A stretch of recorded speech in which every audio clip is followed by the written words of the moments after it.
steps para gumawa ng isang magandang argumentative essay. Step 1, alamin mo kung ano ba yung sagot mo dun sa tanong. Are you for? Sang-ayon ka ba? Or against? Hindi ka ba sang-ayon?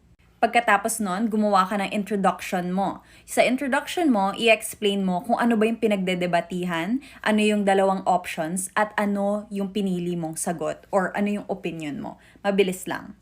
Pagkatapos nun, body. Maglista ka ng 3 to 5 main points na sumusuporta sa opinion mo. Halimbawa, agree ka magpa-vaccinate. Bakit? Number 1, kasi ganito. Number 2, kasi ganyan. Number 3, blah, blah, blah. Pero don't forget na kailangan tayo mag-cite ng resources. Maghanap ka ng research articles, maghanap ka ng news articles. Ilagay mo yung sources mo. Pagkatapos nun, pag nasabi mo na lahat ng rason kung bakit yan ang opinion mo, i-conclude mo, wrap it up. Summary.